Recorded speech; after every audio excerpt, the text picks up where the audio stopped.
কিয়ামতের কঠিন ময়দানে আল্লাহ পাক রব্বুল আলামিন যখন অনেক মানুষকে বেনামাজি হওয়ার কারণে জাহান্নামী বলে ঘোষণা দিবেন, কারোর সাজা হবে এক এক রকম, সবার সাজা সমান নয়। ওই বেনামাজি জাহান্নামীরা আল্লাহর কাছে দরখাস্ত করবে, আল্লাহ আমরা তো নামাজ পড়ছিলাম কিন্তু নামাজ হয় নাই কেন? মহান আল্লাহ পাক রব্বুল আলামিন বলবেন, তোমাদের নামাজ না হওয়ার কারণ তোমরা নামাজ ভঙ্গের কারণ করেছ। নামাজ ভঙ্গের যতটা কারণ এর মধ্যে এক নাম্বার কারণ অশুদ্ধ তিলাওয়াত। নামাজের সূরাগুলো যদি কোনো মানুষ সহি শুদ্ধভাবে পড়তে না জানে, তাহলে এই মানুষটার সহি শুদ্ধ তিলাওয়াত না হওয়ার কারণে তার নামাজ সহি হবে না। কারণ সহি শুদ্ধ উচ্চারণ না হইলে তার অর্থ ঠিক থাকে না। একটা উদাহরণ আপনাদের সামনে পেশ করি। আলহামদুলিল্লাহি রাব্বিল আলামিন, আলহামদুলিল্লাহ, যার অর্থ হলো সকল প্রশংসা আল্লাহর জন্য। এই জায়গায় কোনো মানুষ আলহামদু না বলিয়া যদি আলহামদু বলে, আলহামদুলিল্লাহর অর্থ হলো সমস্ত সিরাফারা কাফর আল্লাহর জন্য। অর্থের বেশ কম কি সামান্য না অনেক? আল্লাহর জন্য প্রশংসা না দিয়ে যদি সিরাফার কাফর দেয় তাহলে কি নামাজ হইতো না ভাঙতো? আপনারা যুক্তি কি করে? এই জন্য এইখানে যারা আছেন এখন থেকেই সংকল্প করেন, নিয়ত করেন, আমরা আমাদের সন্তানদেরকে যে কোনো লাইনে পড়াশোনা করাই, কোনো বাধা নাই, কিন্তু প্রথমে নুরানিতে 3 বছরের কোর্স যদি পড়ায়া না নেন তাহলে বাচ্চার চিরস্থায়ী ভবিষ্যতের ক্ষতি করে দিলেন। ক্ষণস্থায়ী ভবিষ্যৎ আপনি করে দিতে পারবেন, ব্যবসা শিখাইলেন, ডাক্তার বানাইলেন, ইঞ্জিনিয়ার বানাইলেন, কিন্তু এই সন্তানকে আপনি নুরানি 3 বছর না পড়ানোর কারণে এই সন্তানটা ওযু কেমনে করা লাগে, কোন কারণে ওযু ভাঙে, গোসল কেমনে করা লাগে, কখন গোসল ফরজ হয়, এই যে প্রাথমিক বিষয়গুলো, প্রাথমিক মাসআলাগুলো, এইগুলো না জানার কারণে, কোরআন তিলাওয়াত না শিখার কারণে এই বাচ্চার নামাজ হয় নাই, ওযু গোসল হয় নাই। জীবন যাপন করলো, বাড়িঘর সব কিছু করলো, দুনিয়া কামাইলো, কিন্তু আখিরাত কি কামাইলো? জিরো। আপনার সন্তানের ভবিষ্যৎ আপনি গড়ে দিতে পারেন নাই। সন্তানের ভবিষ্যৎ ক্ষণস্থায়ী করছেন, চিরস্থায়ী ভবিষ্যৎ অন্ধকার করে দিলেন।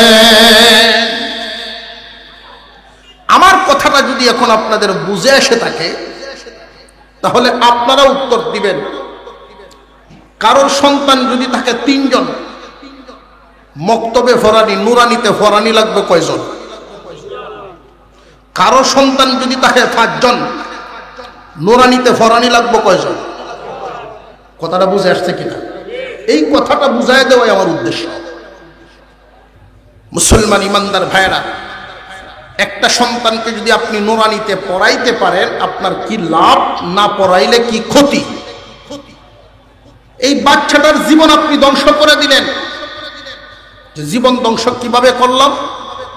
যে জীবন ধ্বংস করলেন, এই দুনিয়াতে থাকবে যতদিন, এতদিন হয়তো শান্তিতে থাকতে পারবে, দুনিয়া থেকে বিদায় হয়ে গেলে বাকি জিন্দেগি, বাকি জীবন আপনি নষ্ট করে দিলেন।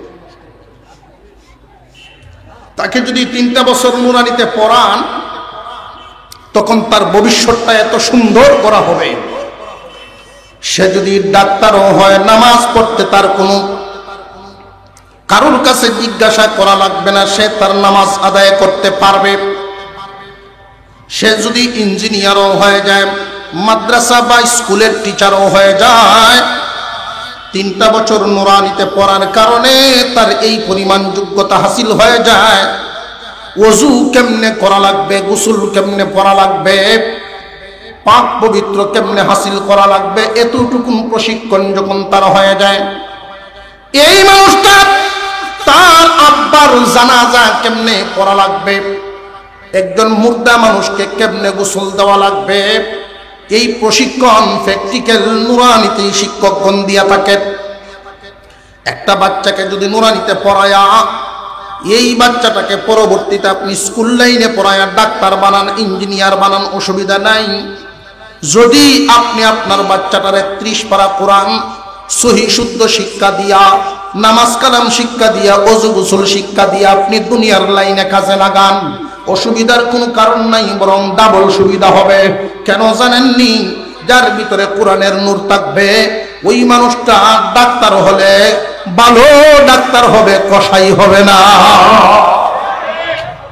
মুসলমান ইমানদার ভাইয়েরা আমার, খুব ভালো করে বুঝবেন। قال النبي صلى الله عليه وسلم إن الذي ليس في جوفه شيء من القرآن كالبيت الخريب। আল্লাহর পয়গম্বর বলেন, যার ভিতরে কোরআনের কোনো অংশ নাই তার ভিতরটা হয় মানব শূন্য ঘরের মতো। কোনো একটা বাড়ি 10 কোটি টাকা দিয়ে খরচ করে বানাইয়া তালা লাগাইয়া রাখছে সপ্তাহে লন্ডনে। 5 বছর 10 বছর পরে তারা যখন এই বাড়িতে আসে তখন আইসা তালা খুললেই যেমন রেখে গেছিলেন তেমন পাবে না, কিছু না কিছু পরিবর্তন আছে না নাই? লেপতুষক যেমন ছিল ইঁদুরে কেটে ফেলছে, অনেক ব্যাঙ, অনেক ধরনের ইঁদুর, বহু ধরনের প্রাণীর বসবাস পাবে। ঠিক তেমনি ভাবে একজন মানুষ আল্লাহর কালাম যদি শিক্ষা অর্জন করতে না পারে, তার ভিতরে কোরআনের কোনো অংশ না থাকে, আপনার আমার পয়গম্বর জানিয়ে দিয়েছেন, রে মায়ার উম্মতেরা, তোমাদের ভিতরে যদি সামান্য অংশ যদি তোমরা কোরআনের না রাখতে পারো, তোমাদের ভিতরটা হয়ে যাবে এইরকম মানব শূন্য ঘরের মতো। মানব শূন্য ঘরে যেইভাবে বিভিন্ন প্রজাতির প্রাণীরা বসবাস করে, ঠিক তেমনি তোমার ভিতরেও শয়তান বিভিন্ন সুরত দরিয়া বসবাস করব, পেরেশান বানায় দিব তোমাকে। কোরআনের নূর যখন একজন মানুষের ভিতরে থাকে, এই মানুষটার মনটা সব সময় দ্বীনের সাথে লাগায়া থাকে। আর যার ভিতরে কোরআনের নূর নাই, ওই মানুষটার মনের অবস্থা এই মানুষটার দিলের অবস্থা হয়ে যায় ভিন্ন। আর সে নামাজ ধরবে কখন, জিন্দিগিটা এমন ভাবে আপনি নষ্ট করে দিবেন। নুরানি পর্যন্ত পড়ায়া যদি স্কুল কলেজ ভার্সিটিতে দিয়ে দেন, কোনো অসুবিধা নেই। আমি আপনাদেরকে একটা প্রশ্ন করি, খুব ভালো করে বুঝবেন। আমরা শুধু একমুখী যেন বাচ্চাদেরকে নিয়ে চিন্তা ভাবনা না করি। প্রাইমারি স্কুলগুলোতে যারা পড়ে, সরকারি প্রাইমারি স্কুলগুলোতে যে সমস্ত ছেলে মেয়েরা ভর্তি হয়, লক্ষ্য করে দেখবেন ক্লাস 5-এ যখন পরীক্ষা দেয় 100 ছেলে মেয়ে একসাথে, এই 100 ছেলে মেয়ে একসাথে গিয়া মেট্রিকে কিন্তু যেতে পারবে না, কিছু না কিছু কমবে। কমবে না? কমবে না? আপনার বাচ্চাকে যে আপনি একমুখী পড়াশোনা করাইতেছেন, কতটুকু সর্বনাশ করেন লক্ষ্য করে দেখেন। চিন্তাটাই হলো এরকম যে দুনিয়া শিক্ষক আগে, মাদ্রাসায় কেন পড়াবো? মাদ্রাসায় না পড়ানোর কারণে কি পরিমাণ ক্ষতি হয় একটু লক্ষ্য করে। প্রাইমারিতে 100 ছেলে মেয়ে যখন পরীক্ষা দেয়, ওরা মেট্রিকে কিন্তু 100 থাকে না, 20 জন কমপক্ষে কমে। বেশি তো বেশি 80 এর বেশি যাবে না। এই 80 জন মেট্রিক পরীক্ষা দিলে ইন্টারে আরো 20-30 জন কমেনি না? কমে না? এইভাবে কমতে কমতে যখন শেষ পর্যন্ত গিয়া ফাইনালে যায়, ডিগ্রি পাস করতে যায়, ওইখানে গিয়া 100-র মধ্যে 10 জন টিকে কিনা সন্দেহ। শতকরা 10 জন যদি ডিগ্রি পাস করে, কে আছেন এমন গ্যারেন্টি দিবেন যে 10 জন ডিগ্রি পাশেই সরকারি চাকরি করতে পারবে? এই 10 জনেই অফিসার হতে পারবে? আপনি যে আশায় স্কুলে দিয়েছিলেন সেই আশা পূরণ হয়ে গেল? কয়জন আছে? ডিগ্রি পাস করার পরেও 10 জনের মধ্যে হয়তো 2-4 জনের চাকরি হয়। যাদের চাকরি হইল তারা দুনিয়ায় কামিয়াব, আর বাকিরা কিন্তু দুনিয়ায় কামিয়াব হতে পারে নাই। 100-র মধ্যে 95 জনেই দুনিয়ায় কামিয়াব হতে পারে নাই, কারণ সরকারি চাকরি তারা ঘুমাই গেছে গিয়া পাইছে নি চাকরি। 100-র মধ্যে পাইছে মাত্র 5 জন, বাকি 95 জনেই তো মাইনাস। এখন আসেন, যেই লাইনে দিছিলেন এই লাইনে তো লসেই খাইলেন। ক্ষণস্থায়ী জীবন কামানোর জন্য দিয়েছিলেন, ক্ষণস্থায়ীটাও তো হইলই না। এখন চিরস্থায়ী ভবিষ্যতের চিন্তা ভাবনা করেন। এখন এই বাচ্চাটা যে আপনি মক্তবে না পড়াইয়া একমুখী দেওয়ার কারণে তার অবস্থাটা কি হবে? সে ইন্টার পর্যন্ত পড়েছে কিন্তু নুরানিতে পড়ে নাই, ডিগ্রি পর্যন্ত পড়েছে নুরানিতে পড়ে নাই। ওই মানুষটাই একমুখী শিক্ষা অর্জন করলো, না পাইল দুনিয়া, না পাইল আখিরাত। আর যদি একটা বাচ্চাকে আপনি নুরানিতে 3 বছর পড়াইলেন, ওইটাকে আপনি দিয়ে দিলেন স্কুল লাইনে, যাও এবার দুনিয়া শিখো। এই দুনিয়ার জমিনে থাকতে গেলে জেনারেল শিক্ষার প্রয়োজন। মেট্রিক পর্যন্ত গিয়া সে আর পড়াশোনা করবে না, অথবা যে কোনো সমস্যার কারণে কাঙ্ক্ষিত লক্ষ্যে পৌঁছতে পারে নাই, সে যে কোনো একটা ব্যবসায় লেগে গেল। ওই মানুষটা দুনিয়া পাইল না, ব্যবসা বাণিজ্য করে চলে, কিন্তু ছোটবেলায় যে আপনি নুরানিতে পড়াইছিলেন এটা কি নষ্ট হবে না কাজে লাগবো? জিন্দিগি আছে যতদিন, ব্যবহার হবে ততদিন। জীবন আছে যতদিন, ব্যবহার হবে ততদিন। এরপরের জীবন যখন শুরু হবে তখন থেকেই ফল পাবে। এই পৃথিবীর জমিনে এই ভুলটা আর করবেন না, খুব সাবধান। আমরা আমাদের সন্তানদেরকে নুরানি লেভেলটা আগে 3 বছর পড়াইয়া, বরং নুরানিতে যারা পড়াশোনা করে 3টা বছর নষ্ট হয় না। একটা বাচ্চাকে যদি আপনি মাদ্রাসায় 3 বছর পড়ায়া এরপরে স্কুলে নিয়ে ক্লাস 4-এ পরীক্ষা দেওয়াইতে পারবেন, কমপক্ষে 3-তে পরীক্ষা দেওয়ায় 4-এ ভর্তি করতে পারবেন। বাংলা, ইংরেজি, অঙ্কের সমন্বয়ে সিলেবাস করা হয়, তাহলে আমরা কেন আমাদের বাচ্চাদের সর্বনাশ করব? খুব সাবধান। অবস্থাটা পরে এমন হয়, নুরানি লেভেলে না পড়ানোর কারণে জানে না, যেহেতু সে নামাজ আর পড়ে না।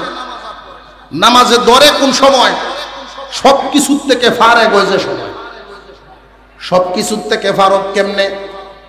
ব্যবসা আর করতে পারে না, হিসাব নিকাশ ঠিক রাখতে পারে না, মনে থাকে না। গৃহস্থিও করতে পারে না, শরীরে শক্তি নাই, শক্তি দেয় না। সমাজেও তার কোনো দাম নাই।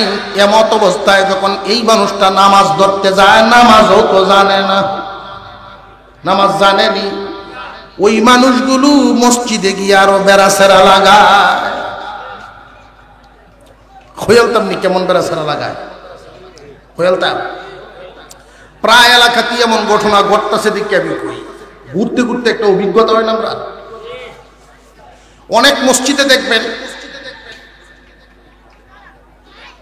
ইমাম সাহেবের যে পিছনের জায়গাটা, এই জায়গাটার মধ্যে যে কেউ বসতে পারে না, যোগ্য একজন লোকের বসা দরকার।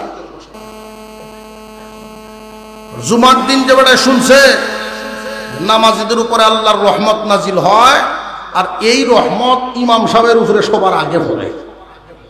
এরপরে ইমাম সাহেবের পিছন থেকে যিনি ইমামের পিছনে আছেন তার উপরে এই রহমত যায়।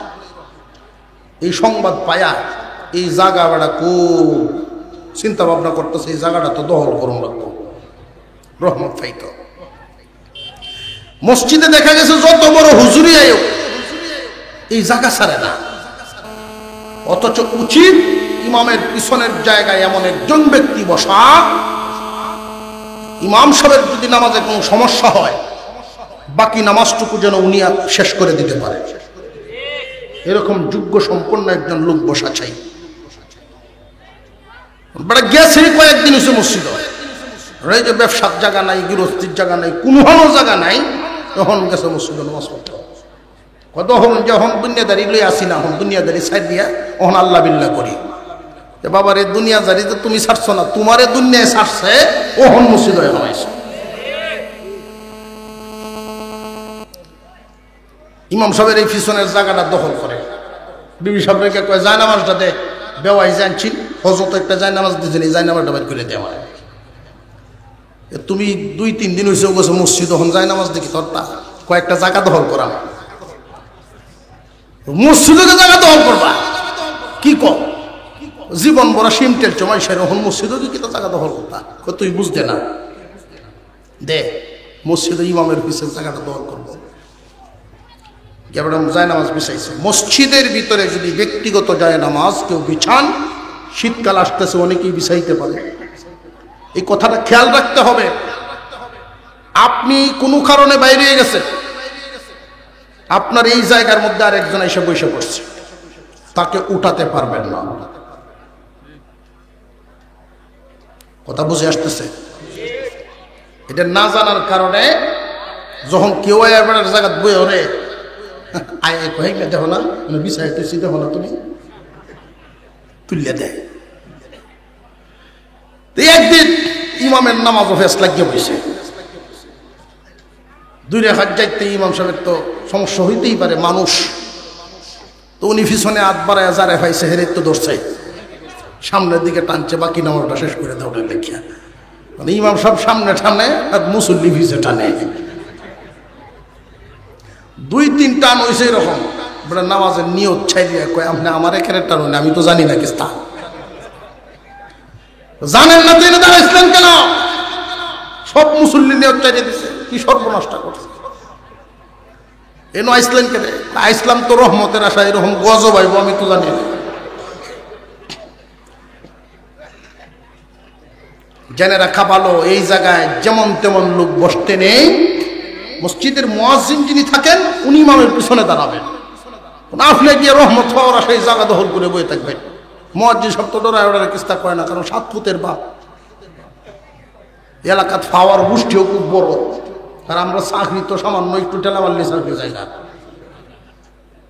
বিবি চাললেও তো 3 কথা লাগে 3 বার, আর আমরা একতলাহি পরিষ্কার, যদি কয় যান তাই শেষ।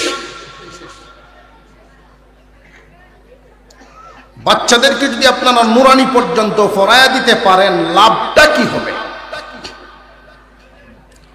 মুসলমান ইমানদার ভাইয়েরা আমার,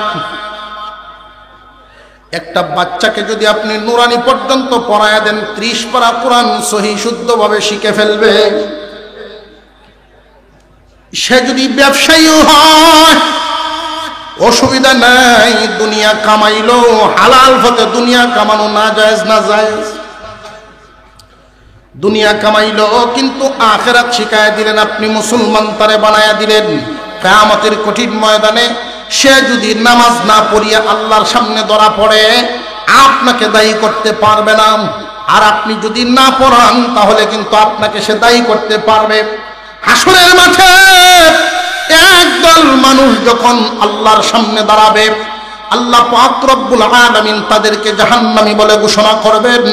ওই মানুষগুলো তখন বলতে থাকবে, আল্লাহ এনে দাও আমাদের আব্বা আম্মাকে, কারণ আমরা আমাদের ভবিষ্যৎ সম্পর্কে এতটা বুঝতাম না, আমাদেরকে যেদিকে নিয়েছে আমরা সেই দিকে গিয়েছি। যদি আমার আব্বা আম্মা ছোটবেলায় আমাকে নামাজটুকু শিক্ষা দিতেন, কোরআন শিক্ষা দিতেন, তাহলে আজকে নামাজ পড়ার পরেও নামাজ হয় নাই, এই অবস্থা হইতো না। নামাজ পড়ে কিন্তু নামাজ হয় না। আপনারা বলতে পারেন হুজুর ফরি তো হইতো না কেন লাগি? যে নামাজ না হওয়ার যত কারণ, 1 নাম্বার কারণ ভুল পড়া। আপনি যদি মনে করেন যে আপনার তিলাওয়াত সহি আছে, তাহলে হবে না কেন? আমি না কইলে হইব। আর যদি আপনার তিলাওয়াত সহি না হয়, আমি বললেও আপনারটা কবুল হবে না। নামাজ সহি হওয়ার জন্য তিলাওয়াত সহি হওয়া জরুরি। এখন যদি মনে করেন যে যেহেতু তিলাওয়াত সহি করে পারি না, তে আর গুসায় নামাজ পড়তামই না, আপনি যদি গুসায় নামাজ ছেড়ে দেন, ক্ষতি কি আল্লাহ রইব না আপনার রইব? নিজের ক্ষতি নিজে করলেন, জিন্দিগি তো নষ্টই করে দিলেন, হারায় ফেললেন।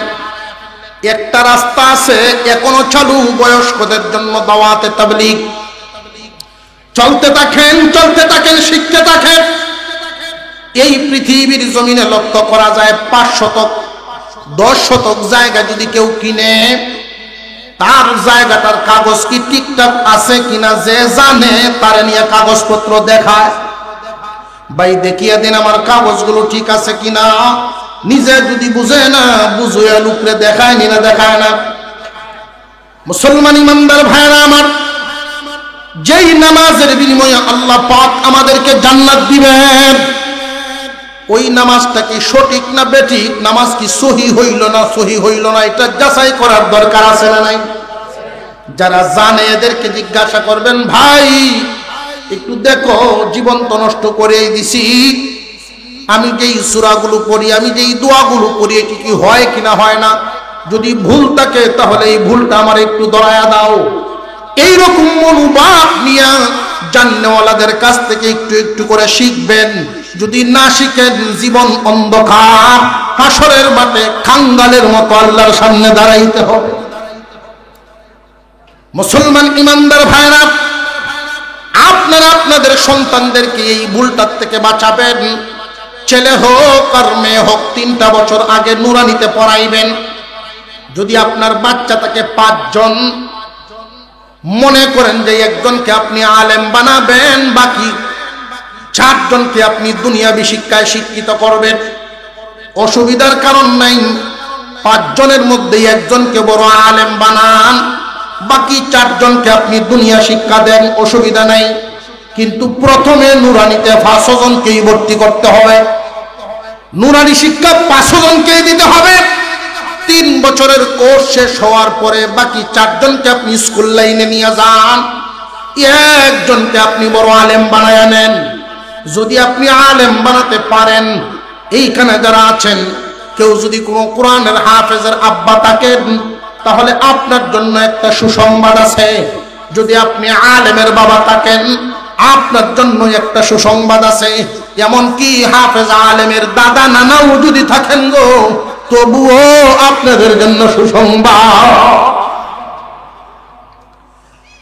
কুরআনুল কারীমের হাফেজ হাসরের মাঠে আল্লাহর সামনে যখন দাঁড়াবেন, আল্লাহ পাক রব্বুল আলামিন অনেক মানুষকে জাহান্নামী বলে ঘোষণা করবেন। নবীজি সাল্লাল্লাহু আলাইহি ওয়াসাল্লাম বলেন, قال النبي صلى الله عليه وسلم من قرأ القرآن فاستظهره فأحل حلاله وحرم حرامه أدخله الله الجنة وشفعه في 10 من أهل بيته كلهم قد وجبت لهم النار।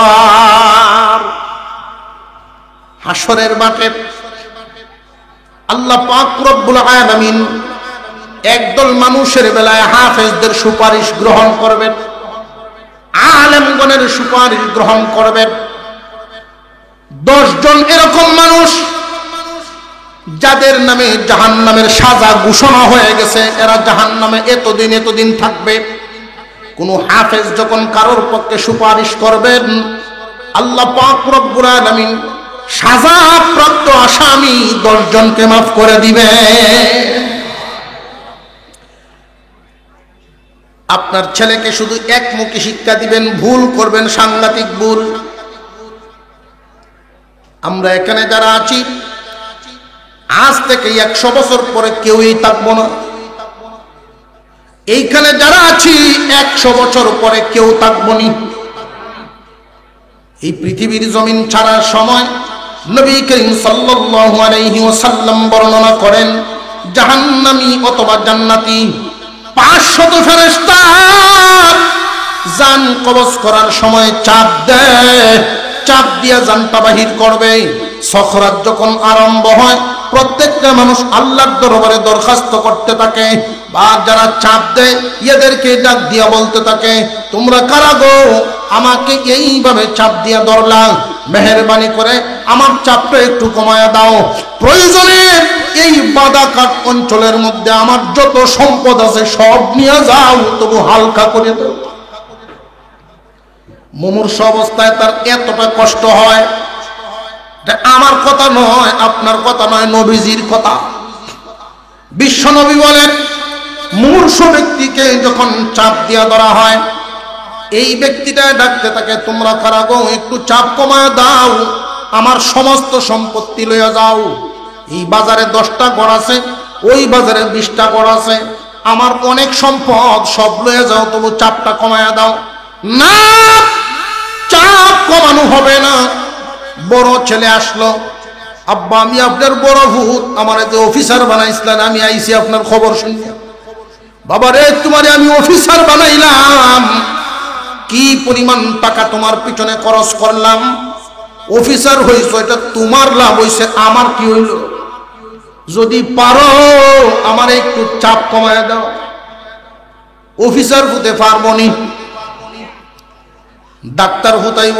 আব্বা আপনার লাগিন আমি লম্বা লম্বা কলা লই আইছি।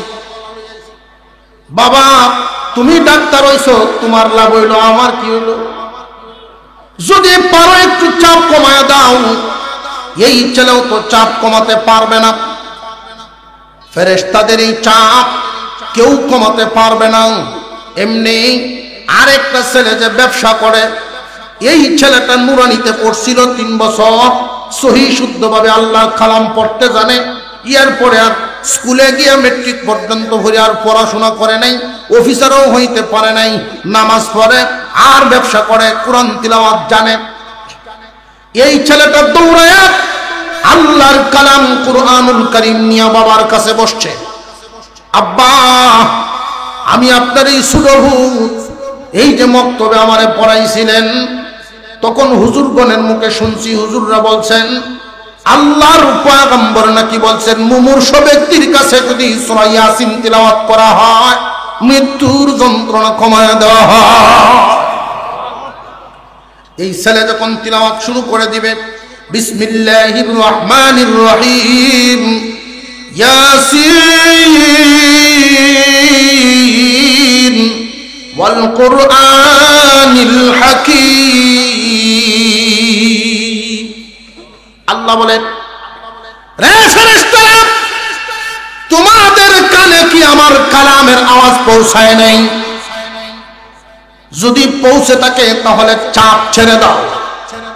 এই মুহূর্তে যদি চাপটা তোমরা না ছাড়ো, আমার কালামে ইজ্জত রক্ষা হবে না। আল্লাহর কালামের সম্মানার্থে মুমূর্ষু ব্যক্তির আযাব বন্ধ করে দেওয়া হয়। আপনার লাভ হইল না হইল না? একমুখী শিক্ষা দিয়া কোনো ফায়দা নাই, দুমুখী শিক্ষা দিতে হবে। যদি ছোটবেলায় আপনি নুরানিতে পড়াইতে না পারেন, এই বাচ্চাকে বড় হইলে আর পড়ানো সম্ভব না। এই জন্য মুসলমানের সন্তান সর্বপ্রথম দিন শিক্ষা, এর পরে দুনিয়া শিক্ষা। সর্বপ্রথম দিন শিক্ষা, ইয়ার পরে হইল দুনিয়া শিক্ষা। যদি আপনি দিন শিক্ষা দিতে না পারেন, আপনার সন্তানের ভবিষ্যৎ যে 2 প্রকার, ইহকাল এবং পরকাল, ক্ষণস্থায়ী ভবিষ্যৎ, চিরস্থায়ী ভবিষ্যৎ। এই ক্ষণস্থায়ী ভবিষ্যৎটা ঠিকই করলেন, কিন্তু চিরস্থায়ী ভবিষ্যৎ করলেন না। আপনি বাবা হইয়া সন্তানকে মহা ঠকানো ঠকায়া দিলেন। খুব সাবধান। বাচ্চাদেরকে নিয়ে নিজে যখন মাদ্রাসায় আসবেন, ছোট্ট বাচ্চাটাকে কুলে করে বা আঙুলে ধরে ধরে ধরে ধরে যখন মাদ্রাসায় নিয়ে আসবেন, এই বাচ্চাটাকে মাদ্রাসায় পড়ানোর কারণে আপনার অনেক লাভ হবে। 1 নম্বর লাভ, এই বাচ্চা যখন বড় হবে, আপনার শেষ সময়ে আল্লাহর কালাম তিলাওয়াত করার কারণে মুমূর্ষু ব্যক্তির আযাব বন্ধ হয়ে যায়। আর একটা কথা আমি বলিয়া দেই, আপনার বাচ্চার ভিতরে যদি কোরআন শিক্ষা দেওয়া দিতে পারেন, নুরানিতে পড়ায়া এরপরে দুনিয়াদার বানান, আপত্তি নাই। কি লাভ হবে আমি একটা কথা বলিয়া দেই, একটা প্রতিবেদন আপনাদেরকে শোনায়া দেই। গত বছরের একটা প্রতিবেদন। একজন বড় আলেম, সরকারি অফিসারদের সাথে অনেক বড় সম্পর্ক, তার বাড়ি ছিল গাজীপুর, ট্রাভেলসেরও মালিক। উনি আমাকে বলছেন, হুজুর এই বাংলাদেশ ঘুরে ঘুরে অনেক বৃদ্ধাশ্রমগুলো আমি দেখলাম অফিসারের সাথে। এই বৃদ্ধাশ্রমগুলো ঘুরতে ঘুরতে এই লোকটা একটা অভিজ্ঞতা হাসিল করলেন। উনি জিজ্ঞাসা করেছেন, বৃদ্ধাশ্রমগুলোতে আপনারা এখানে যারা আছেন, এখানে কি এমন কেউ আসেননি যে কোনো আলেমের বাবা? না, কোনো আলেমের বাবা মা হাত উঠায় নাই যে এখানে কেউ কোনো আলেমের মা বাপ নাই। এইখানে কি এমন আছেননি যে কোরআনের হাফেজের বাবা না, কোরআনের হাফিজের আম্মা আব্বাও নাই? উনি আবার প্রশ্ন করলেন, এমন কি কেউ আছেননি ছোটবেলায় দরিয়া মক্তবে নিয়ে গেছিলেন, ভর্তি করছিলেন, আল্লাহর কালাম শুধু শিক্ষা দিছেন? এমনও নাই। আছে কারা? বিন্যাখুলি বাস করে আমেরিকার স্বপ্ন দেখে যারা। কত বুঝাইছে? আপনি যদি আপনার সন্তানটাকে আল্লাহর কালাম শিক্ষা দিয়া এরপরে দুনিয়াদার বানায়া দেন, আমি আগেই একখান হাদিস শুনাইছি, নবীজি বলেন, যার ভিতরে আল্লাহর কালামের কোনো অংশ থাকবে, শয়তান ইচ্ছা করলে যে কোনো সূরতে তার ভিতরে বসবাস করতে পারবে না। আল্লাহর কালামের একটা আসর থাকবে তার উপরে। আজকাল 90% পরিবারের দেখা যায় মা বাবা আছে ঠিক, কিন্তু এদের কদর করা হয় না। মা বাবা আছে ঠিক, এদের সাথে আচরণ সুন্দর হয় না। এর মধ্যে একটাই কারণ, কোরআনের নূর এদের ভিতরে ঢুকায় দেওয়া হয় নাই। এখনো সময় আছে, পরিবর্তন করো সমাজ। যদি পরিবর্তন না হয়, কোরআনের আলো দিয়ে যদি আলোকিত করা না হয়, আরো অন্ধকারের দিকে চলে যাবে।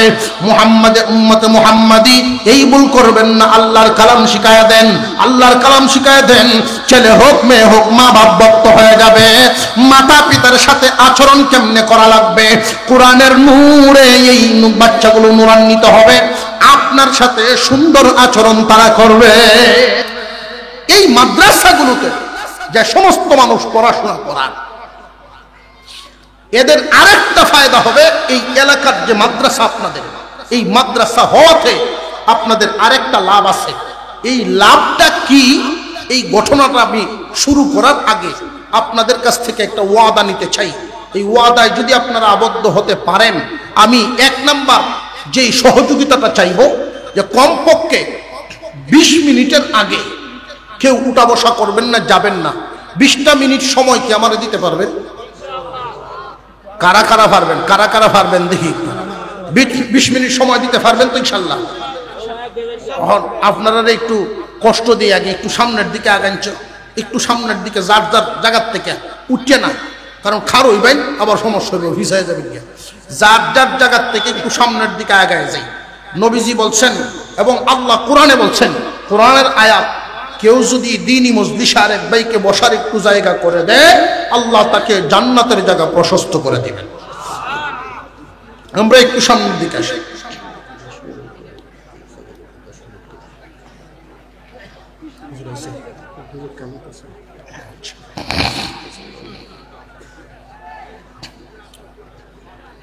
এই তো মাশাআল্লাহ, পরিবেশ সুন্দর হয়ে গেছে। আমি 20 মিনিট সময় সর্বোচ্চ, এর ভিতরেই আমি আমার আলোচনা, আমি আমার বিষয়বস্তু, আমার উদ্দেশ্য সব আপনাদের সামনে পেশ করে ফেলবো ইনশাআল্লাহ তাআলা। মুসলমান ভাইয়েরা, হাসরের মাঠে আল্লাহ পাক রব্বুল আলামিন লৌহে মাহফুজকে জিজ্ঞাসা করবেন। লৌহে মাহফুজকে জিজ্ঞাসা করবেন, আমার কালাম কই?